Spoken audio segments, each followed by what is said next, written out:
Welcome to competitive cracker. ഞാൻ അശ്വതി ജോഷി. അപ്പൊ ഇനി വരുന്ന LPUP എക്സാം എന്നായിരിക്കും വരിക?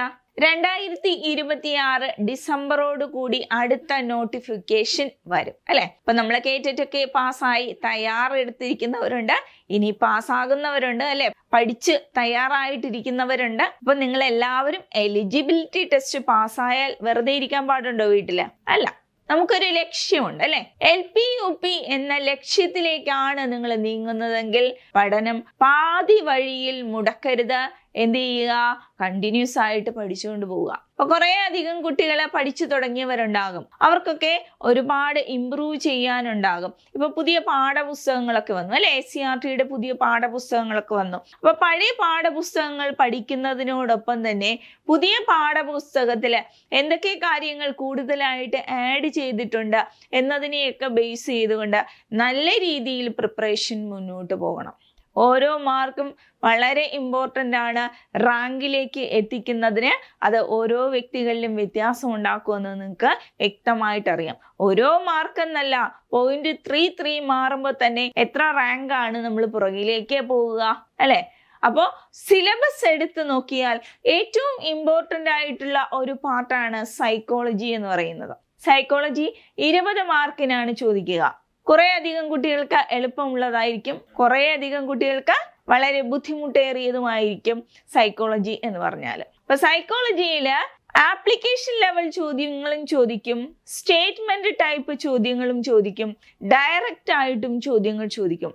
പല ലെവലിലാണ് ചോദ്യങ്ങൾ ചോദിക്കുക. പെഡഗോജി പാർട്ടിൽ നിന്നും നമ്മളോട് ചോദ്യങ്ങൾ ചോദിക്കും.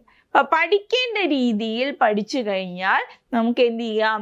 20 മാർക്കും സ്കോർ ചെയ്യാം, റാങ്കിലേക്ക് അടുത്തെത്താം. മറ്റ് സബ്ജക്റ്റുകൾ ബുദ്ധിമുട്ടേറിയതാണെങ്കിലും ഒരു പക്ഷേ ഈ 20 മാർക്ക് സ്കോർ ചെയ്ത് കഴിഞ്ഞാൽ നിങ്ങൾ റാങ്കില് മുന്നിലേക്ക് എത്തും. അപ്പൊ പഠനം നമുക്ക് ഇവിടെ തുടങ്ങാം. എങ്ങനെ പഠിക്കാം? വളരെ ഇമ്പോർട്ടൻ്റ് ആയിട്ടുള്ള ഒരു ടോപ്പിക്കിൽ നിന്നാണ് ഞാൻ ആരംഭിക്കുന്നത്. LPUP psychology. നിങ്ങൾക്കറിയാം, പിയാഷെയുടെ വൈജ്ഞാനിക വികസനം, കോഗ്നിറ്റീവ് ഡെവലപ്മെന്റ് പിയാഷെയുടേതുണ്ട്, ബ്രൂണറുടേതുണ്ട് അല്ലെ. ഒരുപാട് വ്യക്തികൾ വളരെ ഇമ്പോർട്ടൻ്റ് ആയിട്ട് പഠിക്കേണ്ടവരായിട്ട് ഉണ്ട്. നമുക്ക് പിയാഷെയുടെ ഭാഗത്ത് നിന്ന് ഒരു ചോദ്യം നമുക്ക് ഉറപ്പാണ്. ആ ഭാഗത്തെ എങ്ങനെ പഠിക്കണം? ക്വസ്റ്റ്യൻസിലൂടെ നമുക്ക് മുന്നോട്ട് പോകാം. എങ്ങനെ പഠിക്കണമെന്ന് നോക്കാം. ഒന്നാമത്തെ ചോദ്യം നിങ്ങൾ നോക്കൂ. താഴെ കൊടുത്തിരിക്കുന്നവയിൽ പിയാഷെയുടെ അഭിപ്രായത്തിൽ ചിന്താ പ്രക്രിയയുടെ വികാസത്തിന് നിദാനമായ 4 ഘട്ടങ്ങളിൽ പെടാത്തത് എന്നാണ് ചോദ്യം. വളരെ ഇമ്പോർട്ടൻ്റ് ആണ്. നിങ്ങൾ മലയാളത്തിൽ തന്നെ വളരെ കൃത്യമായിട്ട് പഠിച്ചു വെക്കാൻ ശ്രദ്ധിക്കുക. ക്വസ്റ്റ്യൻ പേപ്പർ മലയാളത്തിലാണ് എന്നുള്ളത് കൊണ്ട് തന്നെ ചിലപ്പോൾ ഇംഗ്ലീഷ് വേർഡ്സ് കൊടുത്തിരിക്കാം, ചിലപ്പോൾ മലയാളം വേർഡ്സ് മാത്രമായിട്ടും കൊടുത്തിരിക്കുക. അപ്പൊ നിങ്ങൾ എല്ലാവരും BEdനൊക്കെ ഇംഗ്ലീഷിൽ തന്നെയായിരിക്കും പഠിച്ചിരിക്കുക. ഇവിടെ നമ്മൾ മലയാളത്തിൽ പഠിക്കുന്നു. നോക്കൂ. ഓപ്ഷൻ A ശാരീരികമായ പക്വതയാർജിക്കൽ, ബയോളജിക്കൽ മെച്ചുറേഷൻ. ഓപ്ഷൻ B പ്രവർത്തനങ്ങൾ, ആക്ടിവിറ്റി. ഓപ്ഷൻ C സാമൂഹിക അനുഭവങ്ങൾ, സോഷ്യൽ എക്സ്പീരിയൻസ്.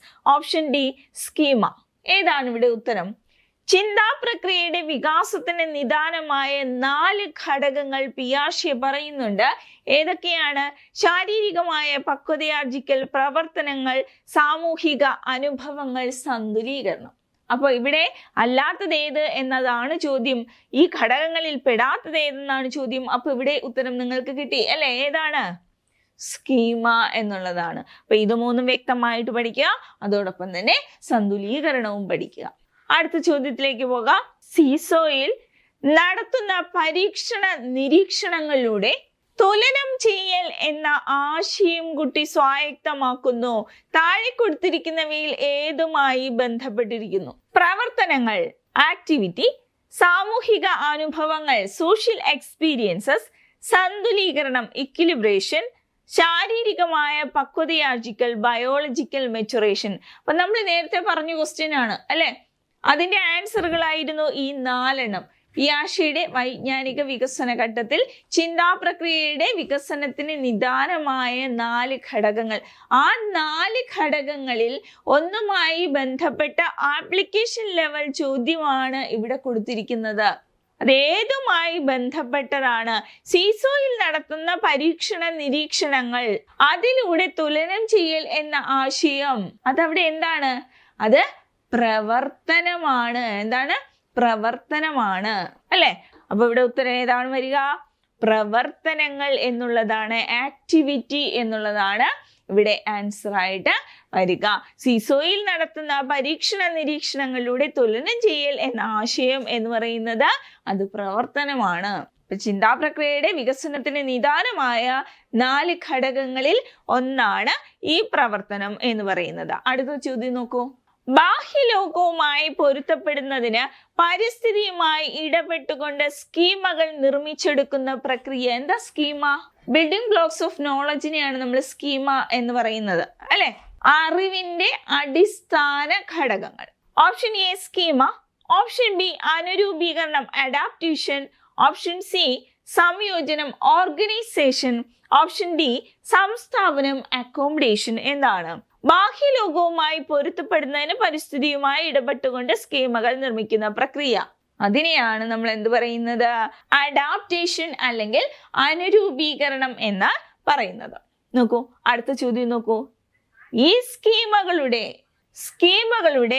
ആന്തരിക പുനർവിന്യാസവും കൂട്ടിച്ചേർക്കലും വഴി ശക്തവും പരസ്പര ബന്ധിതവുമായ ഒരു ജ്ഞാതൃഘടന രൂപം കൊള്ളുന്ന പ്രക്രിയ. എന്താ ജ്ഞാതൃഘടന? കോഗ്നിറ്റീവ് സ്ട്രക്ചർ രൂപം കൊള്ളുന്ന പ്രക്രിയയ്ക്ക് നമ്മൾ എന്താണ് പറയുന്നത്? എന്താ പറയും? സംയോജനം അല്ലെങ്കിൽ ഓർഗനൈസേഷൻ എന്നാണ് പറയുക. അപ്പൊ നമ്മൾ നേരത്തെ എന്ത് പഠിച്ചു? അനുരൂപീകരണം എന്താണെന്ന് മനസ്സിലായി, എന്താണ് സ്കീമ എന്ന് മനസ്സിലായി, എന്താണ് സംയോജനം എന്ന് മനസ്സിലായി. പിയാഷെയുടെ അഭിപ്രായത്തിൽ ചിന്താ പ്രക്രിയയുടെ വികാസത്തിന് നിദാനമായ 4 ഘടകങ്ങൾ എന്താണെന്ന് മനസ്സിലായി. അതിൽ പ്രവർത്തനത്തിൽ ഒരു ആപ്ലിക്കേഷൻ ലെവൽ ചോദ്യവും നമ്മൾ കണ്ടു കഴിഞ്ഞു അല്ലെ? അടുത്ത ചോദ്യത്തിലേക്ക് പോവാം നമുക്ക്. വൈജ്ഞാനിക ഘടനയിലേക്ക് പുതിയ സ്കീമകൾ കൂട്ടിച്ചേർത്തോ അല്ലെങ്കിൽ നിലവിലുള്ള സ്കീമയ്ക്ക് വ്യത്യാസം വരുത്തി അല്ലെങ്കിൽ പരിവർത്തനം നടത്തിയോ പ്രശ്നങ്ങളെ പരിഹരിക്കുന്നത്, അതിനെ എന്താണ് പറയുക? സംസ്ഥാപനം അക്കോമഡേഷൻ എന്നാണോ, സ്വാംശീകരണം അസിമിലേഷൻ എന്നാണോ, അനുരൂപീകരണം അഡാപ്റ്റേഷൻ എന്നാണോ, അത് ഓപ്ഷൻ ഡി ഇവയൊന്നുമല്ല എന്നതാണോ ആൻസർ? എന്താണ് ഇവിടെ ആൻസർ? സംസ്ഥാപനമാണ്, അക്കോമഡേഷൻ അല്ലെ? എന്താണ്? വൈജ്ഞാനിക ഘടനയിലേക്ക് പുതിയ സ്കീമകൾ കൂട്ടിച്ചേർത്തോ നിലവിലുള്ള സ്കീമയ്ക്ക് പരിവർത്തനം നടത്തിയോ. അതായത് ആദ്യം നിങ്ങൾ എന്താണ് സ്വാംശീകരണം എന്ന് മനസ്സിലാക്കണം. എന്താണ് സ്വാംശീകരണം എന്ന് പറഞ്ഞാൽ, ഒരു ഉദാഹരണം പറയുവാണെങ്കിൽ, ചക്രത്തിൽ ഓടുന്ന കളിപ്പാട്ട വണ്ടികൾ തള്ളി നീക്കാൻ അറിയാവുന്ന കുട്ടി അല്ലെ? കുട്ടി എന്ത് ചെയ്യും? ചക്രത്തിൽ ഓടുന്ന മറ്റ് വണ്ടികളും തള്ളി നീക്കും. അതെന്തുകൊണ്ടാ? അപ്പൊ നിലവിലുള്ള സ്കീമ കുട്ടി അവിടെ ഉപയോഗിക്കുന്നു. അതാണ് സ്വാംശീകരണം എന്ന് പറയുന്നത്. അപ്പൊ ചക്രത്തിൽ ഓടുന്ന കളിപ്പാട്ട വണ്ടികളെ കുട്ടിക്ക് തള്ളി നീക്കാൻ അറിയാം. അപ്പൊ മറ്റൊരു വാഹനം കിട്ടിയാലും കുട്ടി ആദ്യം എന്ത് ചെയ്യും? ആ അറിവിനെ അവിടെ എന്ത് ചെയ്യും? ഉപയോഗിക്കും. അതാണ് സ്വാംശീകരണം, അസിമിലേഷൻ എന്ന് പറയുന്നത്.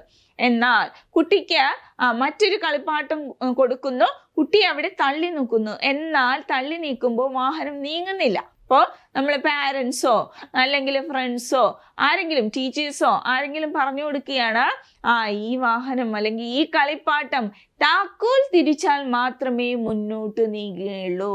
അതവിടെ എന്താണ്? ഒരു പുതിയ അറിവാണ്. ആ പുതിയ അറിവിനെ നമുക്ക് നിലവിലുള്ള അറിവുമായി കൂട്ടിച്ചേർത്ത് കൊടുക്കാം. അപ്പൊ അതിനെയാണ് നമ്മൾ എന്ത് പറയുന്നത്? സംസ്ഥാപനം അല്ലെങ്കിൽ അക്കോമഡേഷൻ എന്ന് പറയുന്നത്. മനസ്സിലായി? അപ്പൊ ആ ഒരു ഉദാഹരണം വെച്ച് ഓർത്തിരുന്നാല് ഈ സംസ്ഥാപനം എന്താണെന്നും അതുപോലെ സ്വാംശീകരണം എന്താണെന്നും മനസ്സിലാക്കാം. അനുരൂപീകരണം നമ്മൾ നേരത്തെ പറഞ്ഞു കഴിഞ്ഞു. അടുത്ത ചോദ്യത്തിലേക്ക് പോകാം. ചക്രത്തിൽ ഓടുന്ന കളിപ്പാട്ട വണ്ടികൾ തള്ളി നീക്കി ശീലമുള്ള കുട്ടി. നമ്മൾ നേരത്തെ പറഞ്ഞ ഉദാഹരണം തന്നെയാണ് കേട്ടോ. ചക്രമുള്ള മറ്റു തരം കളിപ്പാട്ടങ്ങളും തള്ളി നീക്കുന്നു. ഈ പ്രക്രിയ എന്തായിരുന്നു? ഇനി നിങ്ങൾക്ക് വളരെ ഈസി ആയിട്ട് ആൻസർ പറയാം.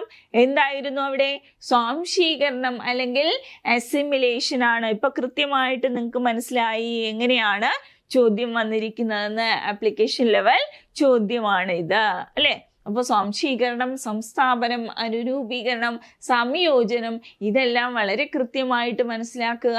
ആപ്ലിക്കേഷൻ ലെവൽ ചോദ്യങ്ങളും വരും, അതുപോലെ സ്റ്റേറ്റ്മെന്റ് ടൈപ്പിലെ ചോദ്യങ്ങളും വരും. നോക്കൂ, വസ്തുക്കൾ താഴെയിട്ടാൽ ഒച്ചയുണ്ടാകും. പിയാഷെയുടെ ഏത് വൈജ്ഞാനിക ഘട്ടവുമായി ബന്ധപ്പെട്ടിരിക്കുന്നു? അപ്പൊ പിയാഷെയുടെ വൈജ്ഞാനിക വികസന ഘട്ടങ്ങളെ വളരെ ഡീപ്പായിട്ട് പഠിക്കുന്ന ഒരാൾക്ക് മാത്രമേ ഇങ്ങനെയുള്ള ചോദ്യങ്ങളെ നേരിടാൻ സാധിക്കുകയുള്ളൂ. ഒന്നാമത്തേത് ഏതാണ്? ആ ഘട്ടങ്ങളൊന്ന് പറഞ്ഞേ. ഇന്ദ്രിയ ചാലക ഘട്ടം, പ്രാക് മനോവ്യാപാര ഘട്ടം, വസ്തുനിഷ്ഠ മനോവ്യാപാര ഘട്ടം, അടുത്ത ഏതാണ്? ഔപചാരിക മനോവ്യാപാര ഘട്ടം. ഇതാണ് ആ 4 ഘട്ടങ്ങൾ അല്ലെ. ഇതിൽ വസ്തുക്കൾ താഴെ ഇട്ടാൽ ഒച്ചയുണ്ടാകും, അല്ലെങ്കിൽ ഞാൻ കരഞ്ഞാൽ അമ്മ വരും, പ്രീവിയസ് ചോദ്യമാണേ. ഇതൊക്കെ ഏത് ഘട്ടത്തിലാണ്? ഏത് ഘട്ടത്തിലായിരിക്കും? ഇന്ദ്രിയ ചാലക ഘട്ടത്തിലാണ്, സെൻസറി മോട്ടോർ സ്റ്റേജിലാണ്. ഇതുപോലെ തന്നെ പ്രാക് മനോവ്യാപാര ഘട്ടത്തിലും ആപ്ലിക്കേഷൻ ലെവൽ ചോദ്യങ്ങൾ വരും. നിങ്ങളോട് പറയുവാണ്, തന്റെ മുച്ചക്ര സൈക്കിളിനെ റേസിംഗ് കാറായി സങ്കല്പിക്കുന്ന കുട്ടി ഏത് ഘട്ടത്തിലാ? പ്രാക് മനോവ്യാപാര ഘട്ടത്തിലാണ്. ഭാഷ പ്രയോഗിക്കാൻ തുടങ്ങുന്നു, ഏത് ഘട്ടത്തിലാണ്? പ്രാക് മനോവ്യാപാര ഘട്ടത്തിലാണ്. 2 രൂപയിൽ എത്ര 50 പൈസ ഉണ്ടെന്ന കുട്ടിയോട് ചോദിക്കുന്നു. കുട്ടി കറക്റ്റായിട്ട് ആൻസർ പറയുന്ന കുട്ടി എത്ര 50 പൈസ ചേർന്നാൽ 2 രൂപയാകും എന്ന് ചോദിച്ചാൽ ആൻസർ പറയുന്നില്ല. ഏത് ഘട്ടം? പ്രാക് മനോവ്യാപാര ഘട്ടം. മൂൺ അല്ലെങ്കിൽ ചന്ദ്രൻ എന്റെ കൂടെ സഞ്ചരിക്കുന്നു, ഏത് ഘട്ടത്തിലുള്ള കുട്ടിയാണ്? പ്രാക് മനോവ്യാപാര ഘട്ടത്തിലാണ്. അങ്ങനെ ഒത്തിരി ഉദാഹരണങ്ങളുണ്ട്, നമുക്ക് പഠിക്കാം. അടുത്ത വസ്തുനിഷ്ഠ മനോവ്യാപാര ഘട്ടം വരുമ്പോ അവിടെ കൺസർവേഷൻ അല്ലെ, ലോ ഓഫ് കൺസർവേഷൻ വരുന്നത് അവിടെയാണ്. ഇറിവേഴ്സിബിലിറ്റി വരുന്ന എവിടെയാണ്? പ്രാക് മനോവ്യാപാര ഘട്ടത്തിലാണെങ്കിൽ റിവേഴ്സിബിലിറ്റി വരുന്നത് എവിടെയാണ്? ഈ വസ്തുനിഷ്ഠ മനോവ്യാപാര ഘട്ടത്തിലാണ്. എന്താ റിവേഴ്സിബിലിറ്റി? A+B=C എന്ന് ഒരു അധ്യാപകൻ എഴുതി കഴിഞ്ഞാൽ C-B=A അല്ലേ ടീച്ചറെ എന്ന് കുട്ടി തിരിച്ചു ചോദിക്കുന്നു. അത് റിവേഴ്സിബിലിറ്റി ആണ്. എന്നാൽ ഇറിവേഴ്സിബിലിറ്റി എവിടെയാണ്? ഒരേ ദിശയിൽ മാത്രം ചിന്തിക്കുന്ന കുട്ടി എന്ന് ചോദിച്ചാൽ അത് പ്രാക് മനോവ്യാപാര ഘട്ടത്തിലാണ്. അടുത്ത ഔപചാരിക മനോവ്യാപാര ഘട്ടം, ഫോർമൽ ഓപ്പറേഷണൽ സ്റ്റേജ്. യുക്തിചിന്ത വരുന്നത് അവിടെയാണ്. അബ്സ്ട്രാക്ട് തിങ്കിങ്, അമൂർത്ത ചിന്തനം ഒക്കെ എവിടെയാണ്? ഔപചാരിക മനോവ്യാപാര ഘട്ടത്തിലാണ്. അപ്പൊ ഇത്തരത്തിൽ വേണം പഠിച്ചു പോകാം കേട്ടോ. വളരെ വ്യക്തമായിട്ട് പഠിക്കണം. ഇനിയും ഒരുപാട് പോയിന്റ്സ് ഒക്കെ ഉണ്ട് കേട്ടോ. ഭാവനയുടെയും ചിന്തയുടേതുമായ പ്രതീകാത്മക പ്രവർത്തനങ്ങളിലേക്ക് കുട്ടി വളർന്നു വരുന്ന ഘട്ടം അല്ലെ, എവിടെയാണ്? അതെവിടെയാണ്? പ്രാക് മനോവ്യാപാര ഘട്ടത്തിലാണ്. നമ്മൾ കുറെ പോയിന്റ്സ് പഠിച്ചില്ലേ നേരത്തെ. ആ പ്രാക് മനോവ്യാപാര ഘട്ടത്തിലാണ് ഭാവനയുടെയും ചിന്തയുടേതുമായ പ്രതീകാത്മക പ്രവർത്തനങ്ങളിലേക്ക് കുട്ടി വളർന്നു വരുന്ന ഘട്ടം. അടുത്ത ചോദ്യം നോക്കൂ. വസ്തുക്കൾ ചേർത്ത് വെച്ചാലും വിട്ടുവെച്ചാലും എണ്ണത്തിൽ വ്യത്യാസം ഉണ്ടാകുന്നില്ല. കൺസർവേഷൻ ആണ് അല്ലെ. പിയാഷെയുടെ ഏത് വൈജ്ഞാനിക വികസന ഘട്ടവുമായി ബന്ധപ്പെട്ടിരിക്കുന്നു? അപ്പൊ ലോ ഓഫ് കൺസർവേഷന്റെ ഭാഗത്ത് നിന്ന് ഒരു ആപ്ലിക്കേഷൻ ലെവൽ ചോദ്യം വന്നിരിക്കുകയാണ്. എവിടെയാണത്? വസ്തുനിഷ്ഠ മനോവ്യാപാര ഘട്ടത്തിലാണ്. അടുത്ത ചോദ്യം, അമൂർത്തമായ പ്രശ്നങ്ങളെ യുക്തിപൂർവം പരിഹരിക്കുന്നു. ക്വസ്റ്റ്യൻസ് സ്പീഡിൽ പറഞ്ഞു പോകുന്നത് എന്താ? തുടക്കത്തിൽ നമ്മൾ ഉദാഹരണങ്ങൾ പറഞ്ഞിരുന്നു അല്ലെ. അപ്പൊ അതുമായി ബന്ധപ്പെട്ട ചോദ്യങ്ങളാണിത്. അമൂർത്തമായ പ്രശ്നങ്ങളെ യുക്തിപൂർവം പരിഹരിക്കുന്നു. പിയാഷെയുടെ ഏത് വൈജ്ഞാനിക ഘട്ടവുമായി ബന്ധപ്പെട്ടിരിക്കുന്നു? ഏത് ഘട്ടവുമായിട്ടാണ് ബന്ധപ്പെട്ടിരിക്കുന്നത്? ഔപചാരിക മനോവ്യാപാര ഘട്ടം അല്ലെങ്കിൽ ഫോർമൽ ഓപ്പറേഷണൽ സ്റ്റേജുമായി ബന്ധപ്പെട്ടതാണ്. അപ്പോൾ ഒരു ടോപ്പിക്ക് പഠിക്കുമ്പോൾ ഇത്തരത്തിലാണ് നമ്മൾ ചോദ്യങ്ങളെ സമീപിക്കേണ്ടത്. അപ്പൊ വളരെ കുറച്ച് ചോദ്യങ്ങൾ മാത്രമേ നമ്മൾ ഡിസ്കസ് ചെയ്തിട്ടുള്ളൂ. പിയാഷെയുടെ ഭാഗത്ത് നിന്ന് ഇനിയും ഒത്തിരി ചോദ്യങ്ങൾ, ആപ്ലിക്കേഷൻ ലെവൽ ചോദ്യങ്ങൾ നമുക്ക് പരിചയപ്പെടേണ്ടതുണ്ട്. അതുപോലെ സ്റ്റേറ്റ്മെന്റ് ടൈപ്പ് ചോദ്യങ്ങളും വരും കേട്ടോ. അപ്പൊ ഇങ്ങനെ വേണം നമുക്ക് പഠിച്ച് മുന്നോട്ട് പോകാനായിട്ട്. ഇനി നിങ്ങൾ ചെയ്യേണ്ടത് എന്താണ്? പഠിച്ചു തുടങ്ങാത്തവരുണ്ടെങ്കിലും ഇനി പഠിച്ചിട്ട് ഈ ക്വസ്റ്റ്യൻസിനെ ഒന്നും ആൻസർ ചെയ്യാൻ പറ്റുന്നില്ല എന്നുള്ളവരുണ്ടെങ്കിലും വളരെ കൃത്യതയോട് കൂടി പഠിക്കണം. വളരെ സിസ്റ്റമാറ്റിക് ആയിട്ട് പഠിച്ചാൽ മാത്രമേ ഇനിയുള്ള കാലങ്ങളിൽ നിങ്ങൾക്ക് എക്സാംസിനെ ക്രാക്ക് ചെയ്യാൻ സാധിക്കുകയുള്ളൂ. അപ്പം നമ്മളിവിടെ ഒരു പുതിയൊരു ബാച്ച് സ്റ്റാർട്ട് ചെയ്തിട്ടുണ്ട്. ആശാ മിസ്സിന്റെ നേതൃത്വത്തിൽ വളരെ മികച്ച അധ്യാപകരുടെ ഒരു കൂട്ടായ്മയാണ് LPSC UPSC ഗുരു ബാച്ചാണ്. ന്യൂ ബാച്ച് സ്റ്റാർട്ട് ചെയ്ത് കഴിഞ്ഞു. അപ്പോൾ സീറ്റുകൾ ഇപ്പൊ തന്നെ ഉറപ്പിച്ചു കൊള്ളുക. താഴെ കാണുന്ന നമ്പറിൽ കോൺടാക്ട് ചെയ്യാവുന്നതാണ്. വളരെ വേഗം പഠിച്ചു തുടങ്ങിക്കോളൂ. സമയമുണ്ടെന്ന് കരുതി മാറ്റിവെക്കരുത്, പഠനത്തെ മാറ്റിവെക്കരുത്. അപ്പോൾ ഇതുപോലുള്ള വീഡിയോസുമായി വീണ്ടും കാണാം. Thank you.